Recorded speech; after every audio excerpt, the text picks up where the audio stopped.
কোনো কথা শুনতে চাই না, তালাক আমি চাই। আপনারা দুজনে একটু শান্ত হন আর আমাকে বলেন কেন আপনারা তালাক নিতে চাচ্ছেন। দারোগা সাহেব, এই লোকটা আমার ভরা যৌবন নষ্ট করে ফেলাইছে, এর বিচার আমি চাই। ভরা যৌবন? তুই তো হলি সেই ফ্লপ সিনেমা যেটা আমি হাফ টাইমের পরে দেখা শুরু করছি। এই আমার প্যান্টের পকেটে 20,000 টাকা ছিল, টাকা কি তুমি নিছো? আমারে কি তোমার চোর মনে হয়? আমি কেন তোমার টাকা নিব? টাকা তো তুই নিছিস, কিভাবে টাকা বের করতে হয় আমার জানা আছে। এই একা একা বিড়বিড় করে কি বলতিছো? বলতেছি শুটিং এর জন্য নকল টাকা আনছিলাম, এখন আবার নকল টাকা আনতে যাইতে হবে। কি ওগুলো নকল টাকা ছিল? এই তোমার ফোনে পাগলা গাড়ু দিয়ে ফোন আসছে, ওখানে কি তোমার আত্মীয় স্বজন থাকে নাকি? খবরদার, ভুলেও ফোন রিসিভ করো না, তাইলে কিন্তু তোমারে পাগল ভাইবে তুলে নিয়ে চলে যাবে। আমি কি পাগল নাকি যে আমারে তুলে নিয়ে যাবে? পাগলা গাড়ু দিয়ে তোমার কোন আত্মীয় আছে আমিও একটু শুনি। হ্যালো, কেমন আছিস মা? জামাই বাবাজি কেমন আছে?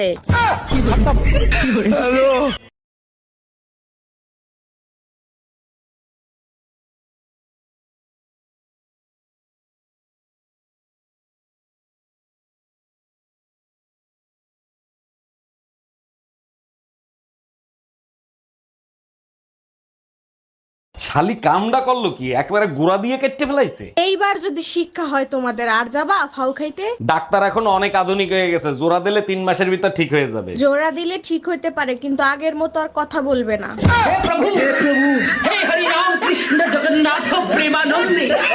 এই কই তুমি, তাড়াতাড়ি আসো, ব্যাটারি ফুল করে দেই। তোমার কি মাথা ঠিক আছে? কালকে রাত্রে না ফুল চার্জ দিয়ে দিলে, আজকে আবার কেন? সবসময় ব্যাটারি ফুল রাখলে মোবাইল ভালো থাকে, জানো না? মোবাইল ভালো থাকে ঠিক আছে, মোবাইলের ব্যাটারি ফুলে যায়, এটা তুমি জানো না? কি ব্যাপার, তোমার আজকে এত খুশি খুশি লাগতেছে, কাহিনী কি? 1 মিনিট, তোমার দুলোবাইর ফোন। হ্যাঁ সাগরদা বলেন, পার্টি দেবেন কখন? অরুণদা, যদি শালি হয় তাহলে পার্টি আমি দেবো। আচ্ছা ঠিক আছে, শালা হলে আমি পার্টি দেব। কার শালা শালি হবে? কি উল্টো পাল্টা বলতিছো? তোমার মা, আমার শাশুড়ি প্রেগনেন্ট।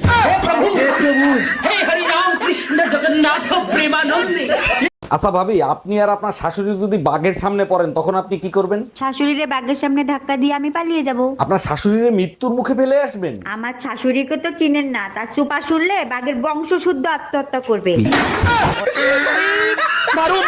আর যদি কোনোদিন আমাকে বলতে আসি না, দেখবি তো খবর আছে, এই ঝাঁটাই করে তোর মুখে মারবো যত সব। এই লোকটা শুধু এখানে দাঁড়িয়ে থাকে, কাজ খবর নেই, কাজ যাবে না কিছু না। শোনো না, আমার অপারেশন করতে ভয় লাগতেছে, যদি কিছু হয়ে যায়।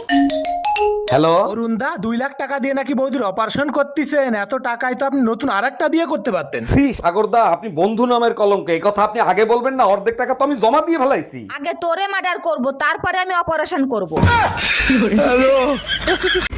বলছি, এইটা কি ঝুনঝুনি পোদ্দারের বাড়ি? না না, ঝুনঝুনি পদ্মার 3 বছর আগে এই বাড়িটা আমাকে বিক্রি করে দিয়ে তো চলে গেছে, সে তো এখন এখানে থাকেনি। কিন্তু ভাই তুমি কে? ঝুনঝুনি পোদ্দারের নামে একটা পার্সেল ছিল, পার্সেল দিতে আসছি আমি। আসলে আমার নামই ঝুনঝুনি পদ্মার। আসলে আমি ভাবছিলাম তুমি কিস্তিওয়ালা, লোনের টাকা আনতে আসছো।